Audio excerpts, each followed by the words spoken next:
Thunder rumbled as Titanic II's gleaming hull cut through early morning mist. Cameras flashed, champagne corks popped, and a throng of socialites cheered from the deck. But down below, in the cavernous engine room, stood Taylor Swift, not as a pop star, but as a civilian safety consultant hired to audit the ship's launch. Moments earlier, Taylor's hard hat-clad figure had marched onto the red-carpeted gangway at Port Meridian, her clipboard in hand. Billionaire ship magnate Edward Rutherford grinned at the cameras, his tailored suit unruffled by the wind. He clasped Taylor's hand, calling her Miss Swift, our heroine of safety. Yet his eyes glinted with impatience. As Titanic II prepared to cast off, Taylor's lips pressed into a thin line. She'd spent weeks poring over blueprints and running stress tests, and discovered a potentially catastrophic flaw in the port side bulkhead sealing mechanisms. If the ship struck an ice field or suffered a hull breach, water would seep into sealed compartments in minutes. She raised her voice above the crowd's jubilation. "Mr. Rutherford, stop the departure. There's a critical seal failure on bulkhead 3.5. We need to fix it before we sail."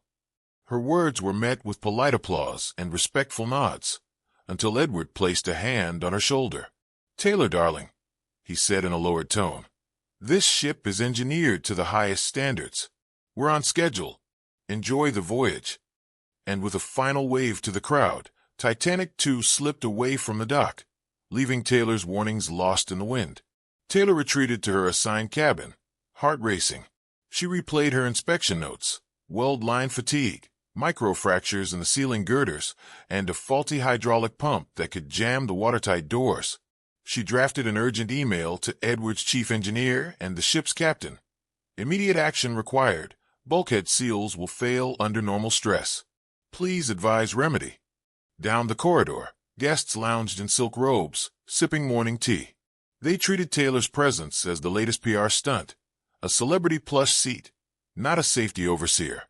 Meanwhile, Edward chirped on Titanic to live, boasting unsinkable confidence and the ship's state-of-the-art design.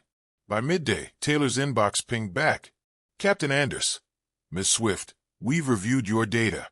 All readings are within operational tolerance. Bulkhead seals are factory certified. No repairs needed. Chief Engineer Lee, your audit is appreciated, but we trust our systems. Please stand down." Taylor stared at the screen, jaw clenched. She swallowed her frustration and drafted a final plea. "I'll demonstrate the failure in person." She headed for the next deck, hoping to find someone who'd listen. Love high-stakes true fiction drama? Smash subscribe and ring the bell so you never miss another unbelievable story like this one. Late that evening, Titanic II steamed north into frigid waters. The sky was clear, but the sea was dotted with phantom icebergs, smaller than those legendary leviathans, yet capable of inflicting deadly damage. Taylor, armed with a handheld ultrasound gauge, slipped into the cargo hold near bulkhead 3.5. She placed a probe against the steel plating and watched the reading spike. Pressure differentials that exceeded safety margins by 20%.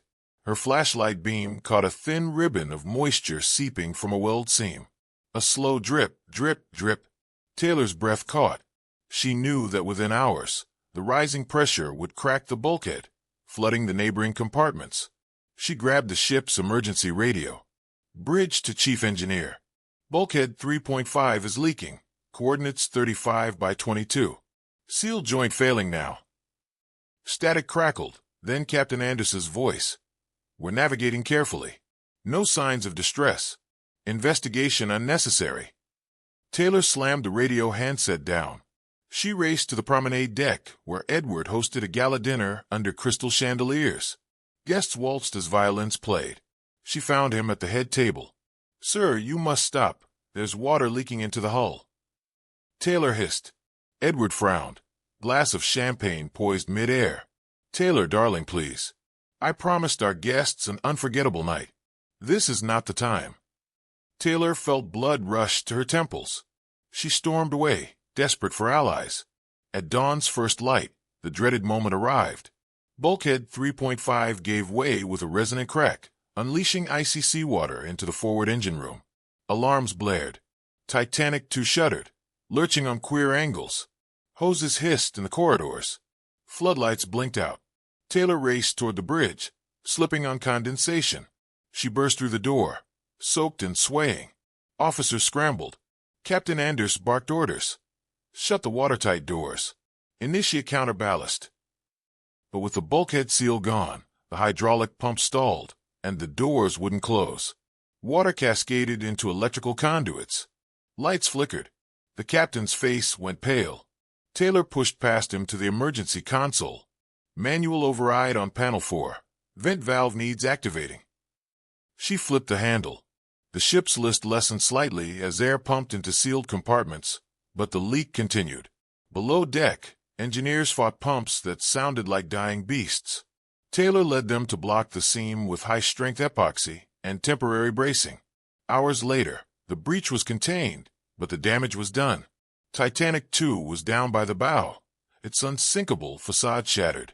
On the upper decks, survivors gathered on the list-tilted promenade. The great ship that promised a triumphant revival of history now lay wounded in the Arctic kiss dawn. Edward Rutherford appeared on the wind-whipped deck, flanked by officers. His suit was soaked, hair plastered to his forehead. He raised a megaphone. "Ladies and gentlemen, due to an unforeseen structural breach, we regretfully end our voyage here. You will be transferred to rescue vessels. I apologized especially to Miss Swift, whose warnings we failed to heed." Murmurs erupted into scattered applause. Taylor, standing beside him in a drenched safety vest, exchanged a stunned glance with Edward. He stepped forward, placing a respectful hand on her shoulder. "Taylor Swift," he said loud enough for all to hear, "I dismissed your expertise, but you saved us from complete disaster. I am in your debt." The crowd cheered. Engineers saluted. The captain bowed his head. Taylor exhaled, relief and pride washing over her like the cold sea breeze. In the weeks that followed, press headlines feasted on the near catastrophe. Pop star prevents Titanic II disaster. Taylor Swift's warnings ignored. Then crucial. Billionaire admits fault. She knew best. Rescue ships ferried passengers to safety, and Taylor stayed aboard to oversee repairs. Edward quietly announced a new safety directive. Every vessel built by Rutherford Lines would include mandatory civilian safety consultants, and no warning would go unheeded again. As the refurbished Titanic II limped back to Port Meridian, Taylor walked the deck in a fresh Navy uniform, no longer a celebrity guest, but a respected guardian of lives at sea. And with each step, the world remembered that courage often voices itself in unexpected forms, and that sometimes the simplest woman carries the sternest wisdom. If Taylor's relentless courage inspired you, hit like, subscribe, and ring the bell for more true fiction adventures where underdogs turn the tide.